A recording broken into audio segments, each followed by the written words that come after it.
भूख हड़ताल पर किसान, कई हाईवे जाम। अब नेताओं के घरों और दफ्तरों को घेरने का प्लान। भूख हड़ताल पर राजनीतिक जंग जारी, केजरीवाल पर बरसे जावड़ेकर, कहा केजरीवाल जी ये आपका पाखंड है। उत्तर प्रदेश के मुरादाबाद में सीएम से मिलने पहुंचे एक परिवार और पुलिस के बीच विवाद, मीडिया के साथ एसपी ट्रैफिक की अभद्रता। यूपी के अम्बेडकर नगर में लेखपाल को घूस लेना पड़ा महंगा, एसडीएम ने किया निलंबित, तहसीलदार करेंगे मामले की जांच।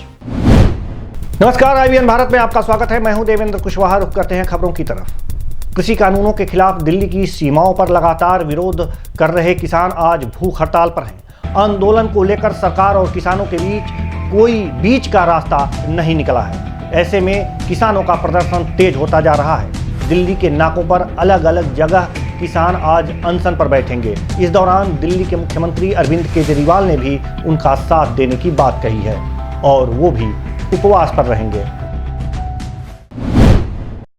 कृषि कानूनों के खिलाफ किसान आर पार की लड़ाई लड़ रहे हैं। पहले भारत बंद और अब भूख हड़ताल के जरिए सरकार को कड़ा संदेश दिया जा रहा है। इस सब के बीच राजनीतिक लड़ाई भी जारी है। किसानों के समर्थन में दिल्ली के मुख्यमंत्री अरविंद केजरीवाल ने भी उपवास रखने की बात कही है। इसको लेकर केंद्रीय मंत्री प्रकाश जावड़ेकर ने आम आदमी पार्टी के नेता पर निशाना साधा है। केंद्रीय मंत्री प्रकाश जावड़ेकर ने ट्वीट किया और दिल्ली के सीएम पर गंभीर आरोप लगाए। प्रकाश जावड़ेकर ने लिखा कि अरविंद केजरीवाल जी ये आपका पाखंड है। आपने पंजाब विधानसभा चुनाव में वादा किया था कि जीतने पर एपीएमसी कानून में संशोधन किया जाएगा। नवंबर 2020 में आपने दिल्ली में कृषि कानूनों को अधिसूचित भी किया और आज आप उपवास का ढोंग कर रहे हो। यह कुछ और नहीं बल्कि पाखंड है। उत्तर प्रदेश के बाराबंकी जिले में किसान संगठनों के टोल प्लाजा पर प्रदर्शन को देखते हुए प्रशासन ने सुरक्षा व्यवस्था कड़ी कर दी। किसानों द्वारा टोल प्लाजाओं के फ्री किए जाने के ऐलान के बाद बाराबंकी जिले के तीनों टोल प्लाजाओं पर भारी संख्या में पुलिस बल तैनात कर दिए गए। पीएससी फोर्स के साथ उप जिलाधिकारी व क्षेत्राधिकारी मौजूद रहे। हैदरगढ़, अहमदपुर, साहाबपुर के टोल प्लाजाओं पर पुलिस की कड़ी पहरेदारी रही। पुलिस को चकमा देते हुए अहमदपुर टोल प्लाजा पर किसान यूनियन भानुगुट के उत्तर प्रदेश प्रभारी आशु चौधरी को टोल प्लाजा से पहले ही पुलिस सक्रियता दिखाते हुए रोक लिया। गुस्साए कार्यकर्ताओं ने नेशनल हाईवे पर लेटकर लखनऊ फैजाबाद हाईवे को जाम कर दिया। अभी अब यहाँ पे अरेस्ट किया जा रहा है, तो आगे क्या प्लानिंग है आपकी? अब अरेस्ट किया जा रहा है तो आंदोलन करेंगे। 14 को आंदोलन करेंगे। फिर हम आंदोलन बंद नहीं होगा। इनको जो करना है वो कर लें। योगी सरकार जेल में डाले, लाठी चलाए, गोली चलाए, आंदोलन रोक नहीं पाएंगे ये। उत्तर प्रदेश के शाहजहांपुर जिले के थाना कांट रामलीला ग्राउंड में समाजवादी पार्टी के कार्यकर्ताओं ने जोरदार प्रदर्शन किया। कृषि बिल को लेकर सरकार के खिलाफ नारेबाजी की और कृषि बिल को वापस लेने की मांग की। समाजवादी पार्टी के कार्यकर्ता ददरौल विधानसभा अध्यक्ष मुनेंद्र पाल सिंह ने कहा कि केंद्र सरकार किसानों के खिलाफ है, काला कानून लाई है जिससे किसान परेशान है। सपा कार्यकर्ताओं ने सरकार पर आरोप लगाते हुए कहा कि सरकार किसानों की जमीन पूंजीपतियों को देना चाहती है। केंद्र सरकार से मांग है कि इस काले कानून को वापस लिया जाए। सिमें चलती थी, idea, Voda, Telenor, Airtel, BSNL, लेकिन मुकेश अंबानी और ये मोदी भाई का दोनों का टाई अप हुआ। इन्होंने कहा ठीक है आपको हम जियो का देते हैं टारगेट, आगे आने वाले समय में ये जितनी भी मतलब सिमें हैं ये सब बर्बाद हो जाएंगे और आप एक ग्राहक बन जाएगा सिर्फ जियो का। उसने क्या किया, हम लोगों को अपने जाल में फांस लिया। किस तरीके से फांसा आपको पता है? किसी भाई को पता है वो हाथ उठाए, नहीं पता तो हम बताते हैं। उसने क्या किया, फ्री कर दिया, जियो फ्री कर दिया। रिचार्ज भी नहीं लेना है, सिम फ्री ले लो और उससे बात भी करो और नेट भी चलाओ। बिहार के समस्तीपुर जिले में आए दिन सड़क दुर्घटनाओं से प्रशासन बेखबर है। प्रशासन के इस रवैये पर स्थानीय विधायक ने जमकर प्रशासन पर बरसे। उन्होंने कहा कि हम जिलाधिकारी से इस मामले पर बात करेंगे और इसका निदान भी निकालेंगे। विधायक हरपुर एलोत में एक सड़क दुर्घटना में हुए एक व्यक्ति की मौत पर शोक संवेदना व्यक्त करने गए हुए थे। विधायक ने परिजनों को उचित मुआवजा और सरकारी मदद दिलाने का भरोसा दिलाया। समस्तीपुर प्रखंड के रहीमपुर उदौली पंचायत में लक्ष्मण महतो हरपुर एलोद पंचायत के लक्ष्मण महतो जी का दुखद निधन हो गया, दुर्घटना हो गया। जिस तरह से यहाँ पर यातायात में कठिनाई हो रही है, जिस तरह यहाँ पर कुव्यवस्था है यातायात के मामले में, यातायात के जिम्मेदार कौन हो सकते हैं सर? नहीं, इसमें जिला प्रशासन को चाहिए और राज्य सरकार को चाहिए कि रोड की चौड़ीकरण भी करे, यातायात को व्यवस्थित करे, और जिला प्रशासन का भी काम है और सुविधा देना राज्य सरकार का काम। आए दिन सर समस्तीपुर के मोहनपुर रोड जो है स्थित है वो जर्जर बना चुका है, मगर अभी तक इस पर कोई ध्यान नहीं है। यही है कि भाई ये लगातार सरकार जो है, अभी नीतीश कुमार जी की सरकार है, हम लोग लगातार आवाज़ उठाते हैं और इस पर हम लोग जिला प्रशासन से, डीएम से भी अभी 2-4 दिनों पहले बातचीत हुई है। लगातार पिछले 10 दिनों से बात चल रही है कि जो भी हमारे यहाँ जाम लग रहा है और जिस तरह एक्सीडेंट दुर्घटनाएं बढ़ रही है उसका निदान कैसे किया जाए, उस पर हम लोग अपने लेवल पे प्रयास कर रहे हैं। लेकिन सरकार के तरफ से कोई अपेक्षित पहल सही ढंग से नहीं होने की वजह से आज लगातार प्रत्येक दिन दर्जनों लोगों की दुर्घटना में मौत हो रही है। लेकिन ये दुखद घटना हो गया, अब हम लोग इसको जिला तो नहीं सकते हैं, लेकिन जो भी इनको सहायता हो सकता है ताकि इनके पीछे जो इनके परिजन हैं, इनके बच्चे हैं, बच्चियां हैं, इसका जीवन यापन हो सके, उसको देखने के लिए हम लोग आए हैं। यहाँ पर शिवशंकर जी हैं, राकेश ठाकुर जी, तमाम जो हम लोग सामाजिक लोग आए हैं, सब लोग देखने के लिए आए हैं। हम लोग इस पर जिला पदाधिकारी से, डीएम से सर आपके द्वारा बराबर समस्तीपुर में आवाज़ उठाया जा रहा है, मगर अभी तक इस पर कोई कार्रवाई नहीं हुआ, कठोर कार्रवाई। किस चीज़ पे? आपके द्वारा बराबर आवाज़ उठाया जा रहा है जो ट्रैफिक व्यवस्था को लेके, मगर अभी तक इस पर कोई सर व्यवस्था नहीं हो पाई है। देखिए, सरकार का कोई स्पष्ट निर्देश जिला को नहीं मिलता है, जिसकी वजह से जिला प्रशासन कोई उचित कार्रवाई नहीं करता है। हम लोग जब ध्यान आकृष्ट कराते हैं जिला प्रशासन का तो उस दिशा में थोड़ा मोड़ा काम होता है, लेकिन हम विश्वास दिलाना चाहते हैं कि जल्द ही डीएम साहब से मेरी 2-4 दिनों पहले फिर बात हुई है कि फिर एक बैठक बुलाए, जिला में बुलाइए और पूरा रेल का जो गुमटी वगैरह है जहाँ पे जाम लगता है, मोहनपुर में जाम लगता है, मथुरापुर में लगता है, गोला रोड में लगता है, इधर रहीमपुर उदौली वाला जो रोड है जो मूसीघाड़ी से आता है, इस सब पर हम लोग तैयारी कर रहे हैं। एक वैकल्पिक बाईपास का एक निर्माण की योजना हम लोग बनाए जो हरपुर एलोद से सीधे दरभंगा को जोड़ेगा यहीं पर से। इस तरह की कई योजनाओं पर हम लोग काम कर रहे हैं। एक बाईपास हम लोगों ने ताजपुर से अलग से बांध से लेकर के बनाया ताकि कुछ राहत मिले। एक बाईपास हम लोगों ने चांदनी चौक से मगरदही तक बनाया है, लेकिन इससे कुछ आंशिक रूप से यातायात में कुछ सुविधा मिली है, लेकिन बड़े पैमाने पर अभी भी समस्याएं हैं, जिसको हम लोग 1 सप्ताह के अंदर जिला पदाधिकारी के साथ बैठक करके जो भी उचित कदम होगा उसको उठाएंगे और इनको मुआवजा जो दिलाने की बात है, और ताकि इनके परिवार का जो भी नुकसान हुआ है उसको जो भी राहत मिल सकता है सरकारी स्तर पे वो दिलाने के लिए हम लोग जल्द ही डीएम साहब से बात करके इस समस्या का भी निदान करेंगे और यातायात की समस्या का भी निदान करेंगे। धन्यवाद। यूपी के आजमगढ़ जिले के प्रतिष्ठित लाइफ लाइन हॉस्पिटल में कोविड-19 के जांच के लिए मल्टीप्लेक्स 2 नॉट मशीन स्थापित हुई। यह मशीन पूर्वांचल की दूसरी और आजमगढ़ की पहली मशीन है। मशीन की शुभारंभ जिलाधिकारी राजेश कुमार ने फीता काट कर किया। इस दौरान जिलाधिकारी ने कहा कि कोरोना के संदेह के कारण अब गंभीर मरीजों के इलाज में परेशानी नहीं होगी। इसके लिए जिलाधिकारी ने अस्पताल प्रबंधन को बधाई भी दी। सर, आज लाइफ लाइन हॉस्पिटल में कुछ नई सौगात मिली, क्या कहें? जनपद में लाइफलाइन हॉस्पिटल ने आज एक माइक्रोबायोलॉजी लैब का इस्टेब्लिशमेंट स्टार्ट किया और उसमें साथ में ट्रू नॉट मशीन भी आज शुभारंभ किया है।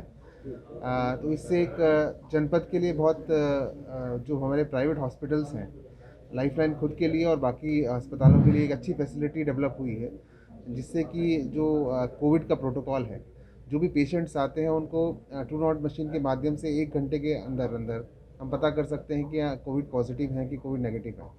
तो उससे इलाज में बहुत सहूलियत मिलेगी और जो समहाउ एक रेजिस्टेंस था, पेशेंट को देख के सब लोग सोचते थे कोविड पॉजिटिव तो नहीं है, तो इलाज में थोड़ी कमी रहने की शंका रहती थी, वो शंका दूर होगी तो सभी हॉस्पिटल्स में थोड़ा एक फ़ायदा मिलेगा।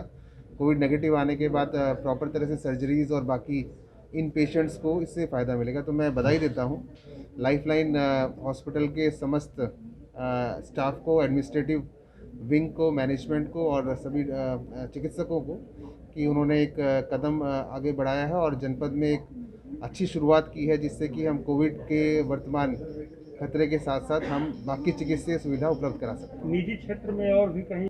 जनपद में ये पहली सुविधा है और एक बहुत ही अच्छी पहल है जिसके लिए बधाई की बात है लाइफलाइन हॉस्पिटल। सर कोविड को लेके मौत का आंकड़ा भ्रम हो रहा है, ऐसा PDF में अलग आ रहा है और वीटी में जो आ रहा है अलग आ रहा है। दो चीज़ें हैं।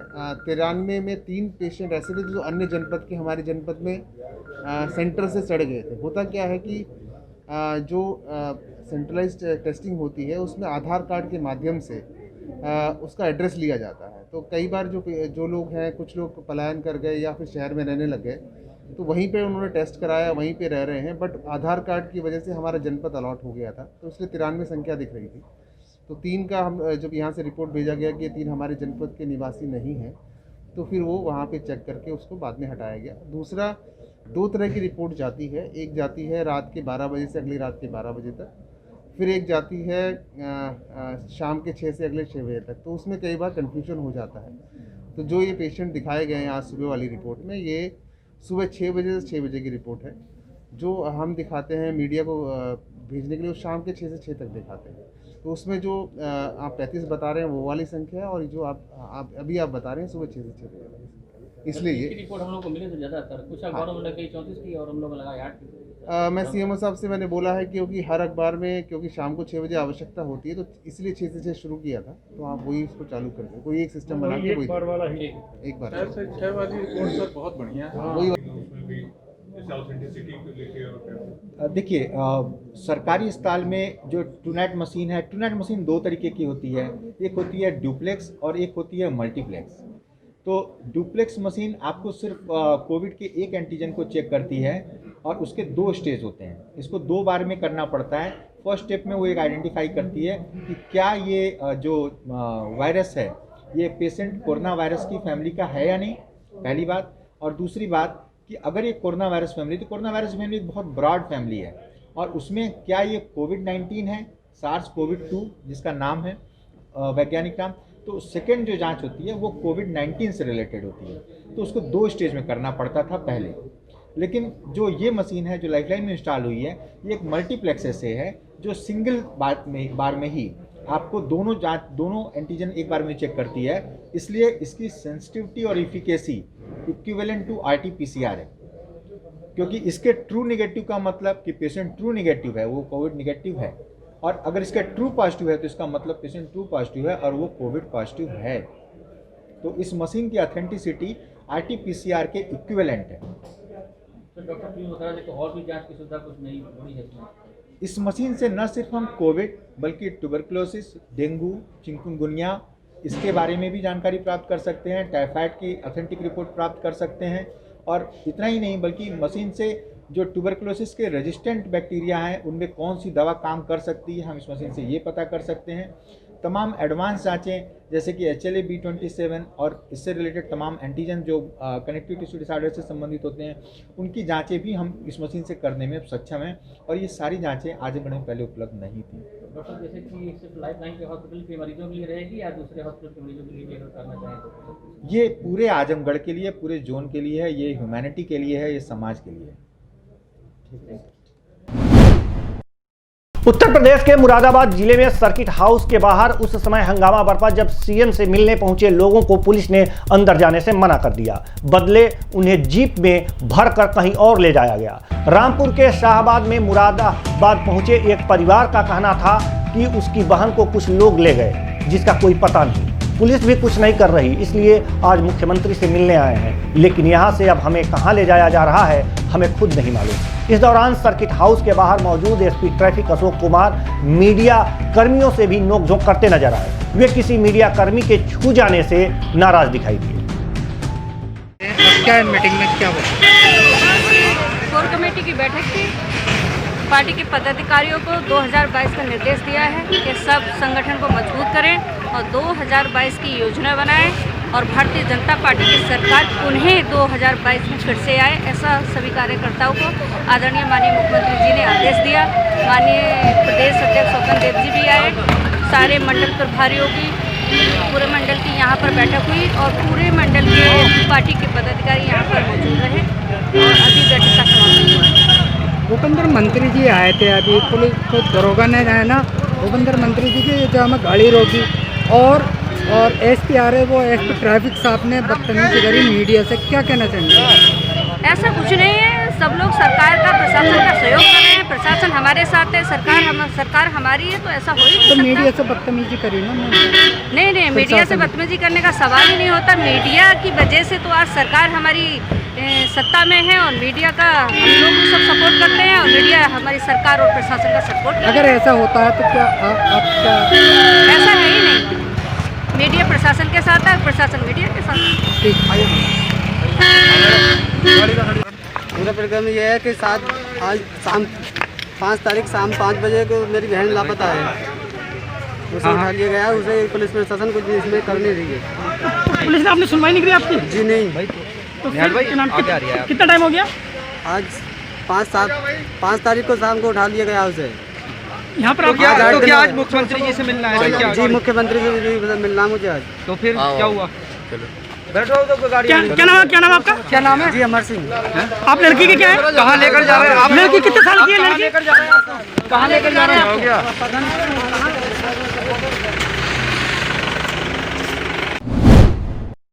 यूपी के आजमगढ़ में शादी का एक अनोखा मामला सामने आया, जहां आजमगढ़ से एक बारात मऊ जिले के रानीपुर गई, लेकिन बारात रात भर दुल्हन का घर ढूंढती रही और थक हार कर अगले दिन वापस आ गई। गुस्सा कर वापस लौटे दूल्हे के घर वालों ने शादी तय कराने वाली महिला को बंधक बना लिया। सूचना मिलने पर शहर कोतवाली पुलिस पहुंची और महिला के साथ ही लड़के के मां और अन्य लोगों को लेकर कोतवाली आई, जहां पूछताछ चल रही है। शहर कोतवाली प्रभारी के गुप्ता ने बताया कि महिला को बंधक बनाए जाने की जानकारी हुई तो पुलिस को भेजकर सभी को थाने लाया गया है। मामले की जांच चल रही है। यूपी के अंबेडकर नगर जिले में एक लेखपाल को घूस लेना महंगा पड़ा। अकबरपुर उपजिलाधिकारी मोइनुल इस्लाम ने तत्काल प्रभाव से लेखपाल को निलंबित कर दिया। अकबरपुर तहसीलदार को जांच अधिकारी नामित कर दिया। बताते चलें कि अकबरपुर तहसील के विभिन्न गांव के लेखपाल का चार्ज लेने वाले हेमंत पांडे को घूस लेने के एक मामले का वीडियो सोशल मीडिया पर वायरल हो रहा है। यूपी के कन्नौज जिले में डॉक्टर वरुण सिंह कटियार ने निःशुल्क दांतों का शिविर लगाया। सकरी खुर्द ग्राम सभा के ग्राम लक्ष्मणपुर में लगे इस शिविर में ग्रामीणों को निःशुल्क दंत परीक्षण कराने के साथ साथ उन्हें निःशुल्क दवाएं भी दिए गए। साथ निःशुल्क मंजन एवं मास्क का वितरण किया गया। शिविर का शुभारंभ समाजवादी पार्टी के जिला उपाध्यक्ष दरोगा कटियार ने किया। यूपी के बलरामपुर पुलिस ने पुलिस अधीक्षक बलरामपुर हेमंत कुटियाल के निर्देशन में शहर में पैदल मार्च निकाला। अपर पुलिस अधीक्षक अरविंद मिश्र के पर्यवेक्षण में निकाला गया यह मार्च शांति व्यवस्था बनाए रखने और कोरोना काल में सोशल डिस्टेंसिंग का पालन करने के लिए किया गया। सभी क्षेत्राधिकारियों एवं थाना प्रभारियों ने अपने क्षेत्रों और थाना क्षेत्रों के बाजार, कस्बा व संवेदनशील स्थानों पर शांति एवं कानून व्यवस्था सुनिश्चित करने हेतु पैदल मार्च किया। साथ ही बड़े प्रतिष्ठानों, आभूषण व्यापारियों से अनिवार्य रूप से दुकान के अंदर एवं बाहर सीसीटीवी कैमरे लगाने की अपील की गई। उत्तर प्रदेश के भदोही जनपद में एक अधेड़ व्यक्ति की गला रेतकर हत्या करने का मामला सामने आया है, जहां एक घरेलू विवाद में 55 वर्षीय गुलाब यादव की गला रेतकर हत्या कर दी गई। हत्या के आरोप में मृतक की 4 बहुएं एक दूसरे पर आरोप लगा रही हैं। मृतक के चारों पुत्र मुंबई में रहते हैं और उनके बीच संपत्ति को लेकर विवाद चल रहा है। दरअसल रात के समय मृतक की एक बहू ने पुलिस को सूचना दी कि उनके ससुर का गला उनकी एक बहू ने काट दिया है और उसके ससुर की हालत काफी गंभीर है। सूचना पाकर मौके पर पहुंची पुलिस गुलाब को चिकित्सा के लिए सीएचसी डीग ले गई, लेकिन हालत नाजुक देख डॉक्टरों ने उसे जिला अस्पताल रेफर कर दिया, जहां इलाज के दौरान गुलाब ने दम तोड़ दिया। पुलिस शव को कब्जे में लेकर पोस्टमार्टम को भेज दिया है और मामले की जांच में जुट गई है। मुझे जानकारी मिली है कि आज रात में ये यहीं के इनार गांव के जो थाना कोयरौना में पड़ता है गुलाब यादव हैं, उनकी हत्या कर दी गई है धारदार हथियार से। इस सूचना पर मैं मौके पे आया हूं और इस पे हमारी इन्वेस्टिगेशन चल रही है और मुझे लगता है कि जल्दी ही इस मामले का पता चल जाएगा। प्रथम दृष्टया तो लग रहा है कि इनके घर का अंदरूनी ही मामला है, बाकी और सारी चीज़ें तो क्लियर हो जाएंगी जब इन्वेस्टिगेशन पूरी हो जाएगी। तो कोई गिरफ्तारी नहीं हुई है, अभी हम इनके परिवार वालों से ही पूछताछ करने जा रहे हैं। फिलहाल इस बुलेटिन में इतना ही, हमें दीजिए इजाजत, नमस्कार।